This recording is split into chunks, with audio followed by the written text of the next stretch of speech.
After farming for and killing Uber Duriel 6 times yesterday, I came up with the perfect priority list for you guys to follow while you are leveling or if you are already level 100. And the number one thing that you want to do is a Helltide together with Whispers objectives. So this one right here is going to be perfect. Not only is it the biggest Helltide where you can get up to 6 living steel boxes if you are lucky and blasting really hard, but on top of that you can also complete the Whisper dungeons or the Whisper objectives right here. You definitely have to make a call here. That is not so easy to do sometimes if you rather want to spend time completing the Whispers that are in the Helltide, and you could actually discuss if you want to even complete the Whisper dungeon right here, because it's actively taking time away from your Helltide. And Helltide is very important because you get your living steel boxes by grinding a lot of cinders, and on top of that you get the Fiend Roses and the Forgotten Souls that are extremely rare in Season 2 because this is our only source and it's basically on a timer. So ideally you would want to complete all of the Whisper objectives that are active in the Helltide as your top priority, while you're also farming Forgotten Souls, Cinders, and Fiend Roses. And then you could actually, if you still have time or want to go to the dungeon, complete the dungeon to actively progress your Grim Favors right here, to then being able to turn in your Grim Favors at the Tree of Whispers, to then get Varshan materials that are basically going to translate in more Uber Duriel tries. The second most important thing to do is Helltides without Whispers. So every time you see a Helltide coming up, you basically have to go there. You really need the Forgotten Souls as well as the Fiend Roses. Usually you don't have a plethora of those, and I kind of feel like the 5 or 10% chance of salvaging for a Forgotten Soul are currently not working because I was really starved for Forgotten Souls. So it is much more important to go to the Helltide every time that it's up. I have found out for me that the events are complete bait. I was able to get way more cinders when I was just randomly running around and completely ignoring the events, just killing all of the mobs that I find while I'm basically just running around in the Helltide.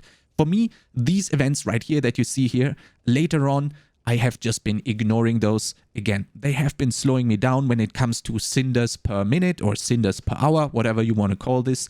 My tip here, ignore the events, just run around and kill all the mobs that you can see in the Helltide. As a third most important step, you actually have to keep an eye out on the blood harvests that are still having a Whisper for you. As you can see here on the map, you can spot the blood harvest very easy. They have this blue-greenish color right here, and also the blood harvest target icon.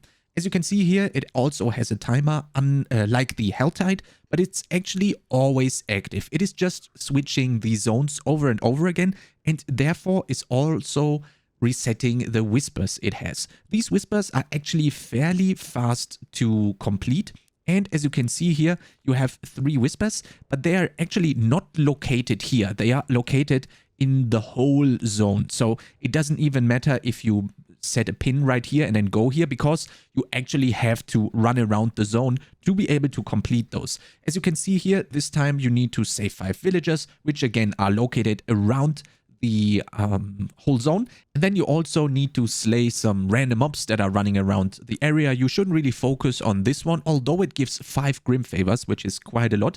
Instead, this one will basically be auto-completed while you are doing the other 2 objectives right here. As you can see here, the little square on the minimap up in the top right corner, you can actually see that the villagers that are locked in cages are actually being shown to you actively. So definitely keep an eye out on this, as these are sometimes very hard to find, and don't skip those. They are going to be surrounded by mobs that you need to kill anyway for the other Whispers. So you're basically hitting at least 2 birds with 1 stone, and you will instantly complete the Whispers, which is going to give you a lot of Varshan materials and a lot of very good gear. And on top of that, they also buffed the gold drop rate coming from the completion of the Whispers. So it is value upon value upon value. And you also can see, as you see here, the little coffins that you can open with the keys that are also being dropped in the Blood Harvest. Those also include the packs that you need to apply on your armor,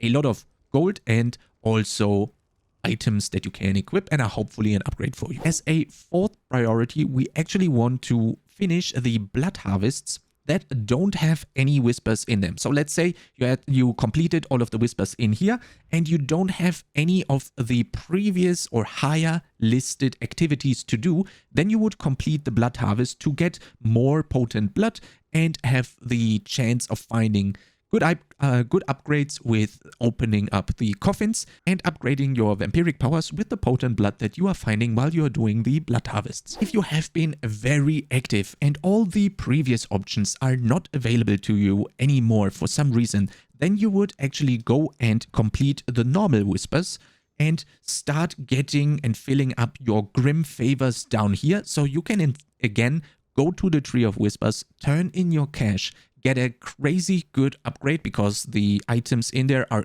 generally going to be higher item level than what you have equipped right now.